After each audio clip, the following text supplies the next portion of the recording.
In this video, this is the part of being in real estate, being a landlord, that you don't enjoy. This is when somebody does not take care of your property. And then on my end of it is that I was not diligent with the blessing and being a good steward and taking care of it, because I did not do periodic inspections with this person.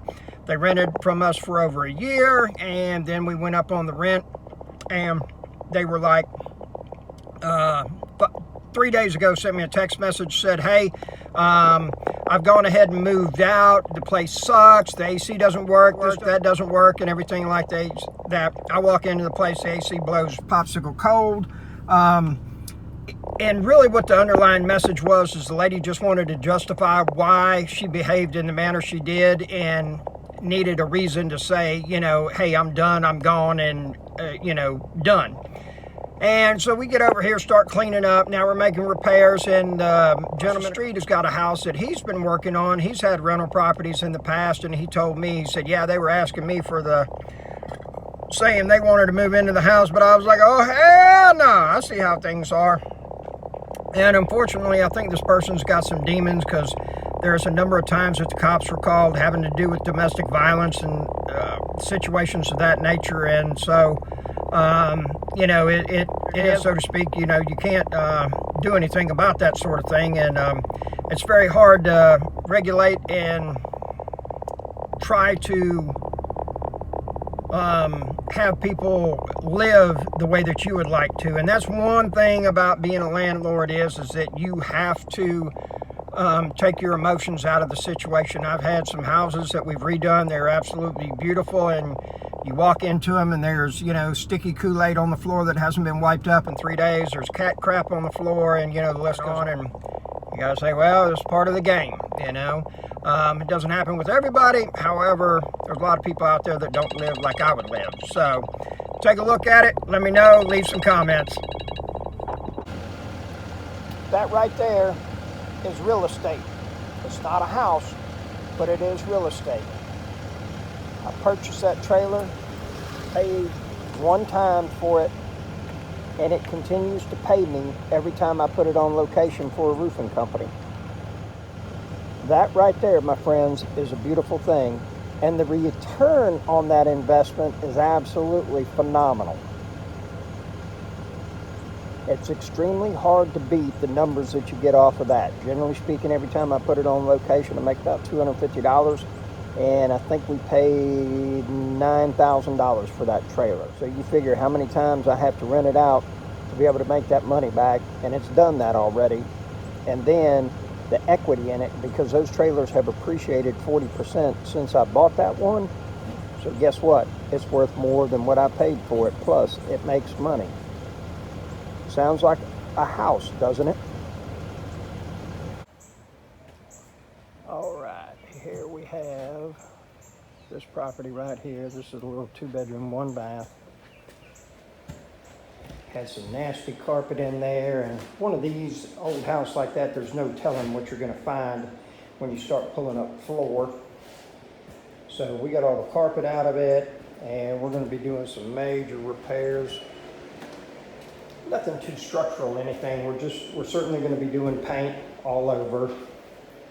And I love these old ceilings, right? Horrible choice for lights. Those bulbs right there, no good. That's the old ventilation system back in the day. And then this right here is kind of like a makeshift AC thing. Of course, they make it out of particle board. Big dummies on that one. I'm not so sure.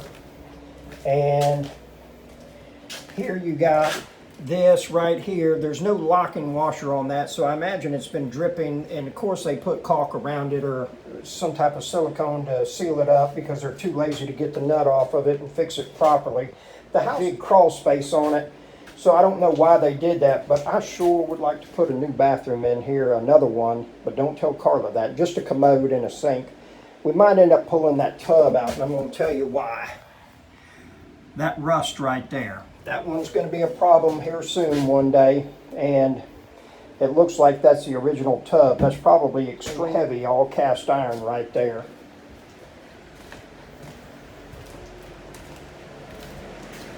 This is another bedroom right here.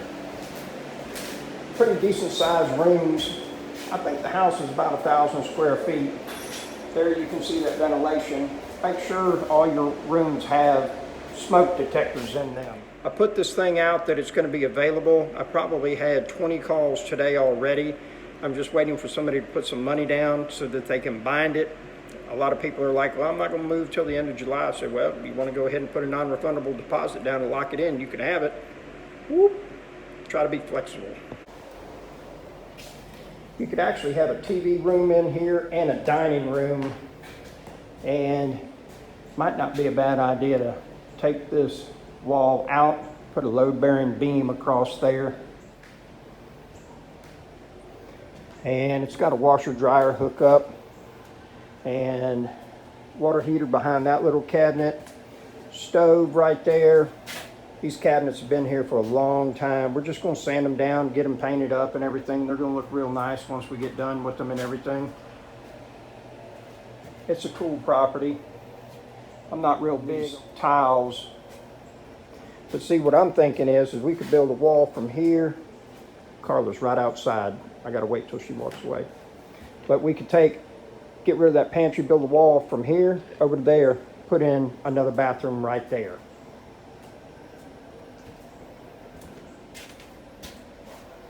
I've owned this property now for about 13 or 14 months, somewhere in there.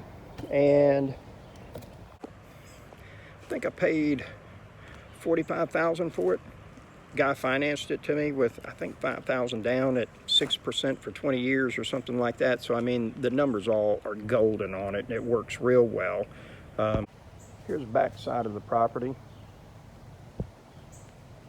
I love having the vinyl on there. We're going to end up having to build a new platform. This side of the roof looks good. That carpet, it's not in good shape. That's what they call a gravel roof, and what they do is they put a moisture barrier down, and then they mop tar on it, and then they throw rocks on it. And unfortunately, that's wonderful for holding water, and as long as water stays there, it's going to go bad. And if you look at it, you can start to see that it's sagging. So eventually we're going to end up having to either rebuild it or tear it down. And I think we're going to end up tearing it down. But it's a pretty decent little house, good property. It's got strong bones, and like I said, there's plenty of room to work underneath it and everything. And you know, if you're doing the maintenance yourself, you want that. And you can see they left two little kayaks right there.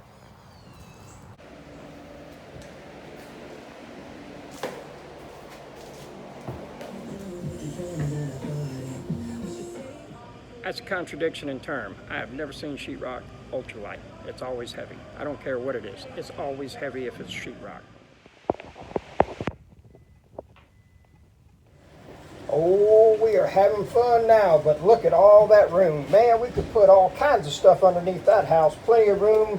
We put in a second bathroom. We might even do that, except for Carla. Carla's always down on that kind of stuff. She doesn't like those ideas. What do you think, Robert? I'm down with it. See, exactly. Let's do this.